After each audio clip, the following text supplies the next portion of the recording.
We are so blessed to have Hailey here. 10 years ago, she fought cancer and survived, thank God.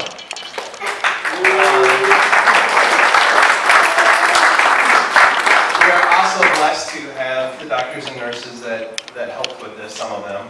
Dr. Dalal was the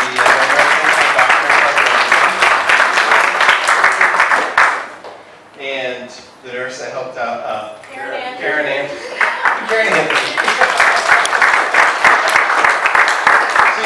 She's the one that helped set up with all the donor and all that kind of stuff. So these are kind of behind the scenes people that without them, this would not be possible. We've just been so blessed and so awesome for this to happen today. I'm so glad everybody's here with us. I don't know how to thank everybody because so many people we haven't seen in years and so many people, that we've come and met through this journey. It has been a hell of a journey. I'll be the first one to tell you. There was times when we thought Hailey was going to die and not going to be here. And it's very real. And we actually have a video coming up of the whole situation of from transplant to today. So you can see kind of how our lives have progressed and the blessings that we've had from this. Believe it or not, there is times when people can be blessed by cancer. We have definitely been blessed. And we'd like to, just thank everybody for being here and for all this coming to support her. We were hoping that our donor's family would be able to be here today. His wife actually has a college test that she's getting ready for. And the kids, they have 2 kids that are pretty young. So unfortunately, they weren't able to make it. We were really hoping they could. But I did tell the donor that I would give him a call. So I'm going to go ahead and give him a call real quick. He wanted to tell you something. You want to say anything? Thank you for coming out. It means a lot to me. Blake, let me give him a call real quick. Hold on. All right, bud.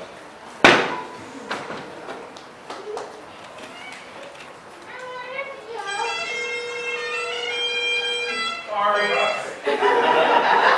Well, you're not letting him. James!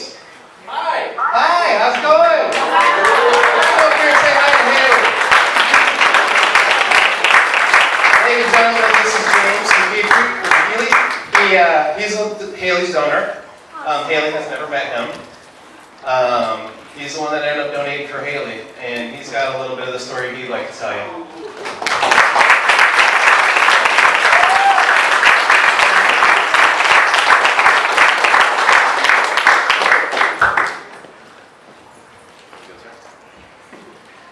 So, you've all heard, probably the most part, what happened with Hailey. So, Ryan and Michelle have asked me to go ahead and talk a little bit about what happened on my end. And,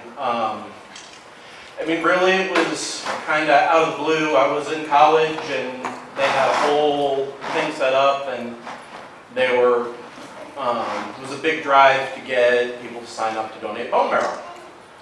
I had no idea what it was. That's the truth. I didn't know why. I didn't know what it would cure. They just said, come on in. And I figured, hey, I can miss a couple of minutes of English class and life is good.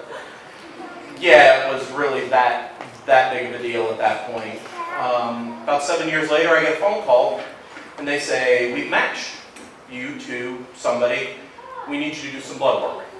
I said, okay. They set it up and this was through Iowa Marrow Donor Program. They were great, and they handled everything. They said we're going to get you the closest blood donor or lab that we can, and it was right up the road. I could ride my bike to it. Went up, did the draw. I think they did 6 or 7 vials of blood. Man, I got to ride my bike home here. You're trying to kill me. So after that, waited a few weeks. Month maybe, they called back, they said, you're a good match, we want to go ahead and go through, have you donate. Went back once or twice more for more blood draws, make sure that I was healthy, all that kind of good stuff, and then they finally got a hold of me, went through on the phone everything that was involved. So we want you to come to the University of Iowa. That's where we're going to do the donation. Went down on I think it was a Friday or a Thursday. It was a Thursday. Went down, they did all the paperwork, and they said, again, went through what was going on their end, and they said, at this point for the recipient, there's no going back. If you don't donate, she's going to die. There's nothing that they can do after this point. And they said, but if you want, you can back out. They said, you don't have to donate. They said, we can go through this entire thing. You can be sitting on the operating table and you can say, you know what, I don't want to do that. And I looked at him and I said, you just told me somebody is guaranteed to die and I can back out? Are you crazy? I mean, it just boggled my mind but that's the way it is. Got there early in the morning. I went up by myself. Went up, it was about 5 o'clock in the morning, went into pre-op, and the gal from the marrow donor program came in, sat with me, kept me company till I went in, and went in and got started on, they laid me down, and I said, all right, we're going to knock you out. I said, you're going to be completely unconscious, you won't know anything, you'll wake up and it'll be fine. And as I'm laying there, I hear the anesthesiologist who had a resident or a trainee, whatever, and he said, you missed the vein, you need to do it again. Most terrifying experience of the entire thing was, 2 seconds before they knocked me out. After that, woke up, felt pretty good. They said you'll probably have back pain, but not so much. Since she was 3, they didn't have to take as much. Recovered just fine. I mean, I was up and moving. I was in college at that point, so I was studying.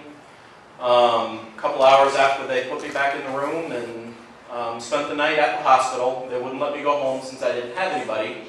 And they said that, if there's complications, which there shouldn't be, but it's possible, then, you need somebody there to get you to the hospital. So I said, okay. Spent the night in oncology.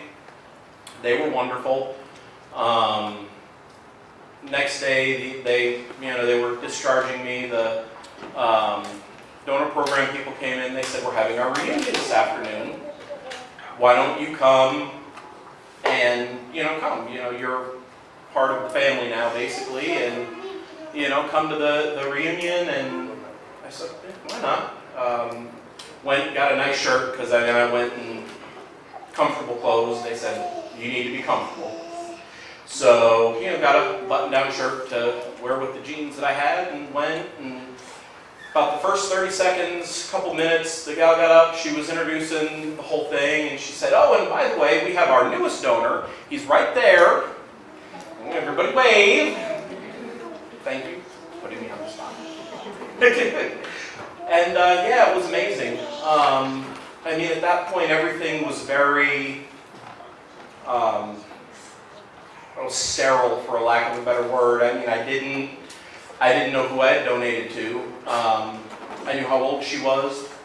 Didn't know where she was. All I knew was, very basic information. And I mean, it was a lot like, almost like it didn't, like there wasn't anybody there. Because I mean, there was no physical connection. There was no, oh, here's a picture, and going to the reunion and seeing people that had transplants and, having people come up and say, I don't know you, I don't know who your recipient was, but thank you for doing this on their behalf, really, hit home. And then, of course, waited a year and finally got in contact with Ryan, and they called me, and I've been trying to get here pretty much since then. So really glad to be here, and that's kind of it in a nutshell.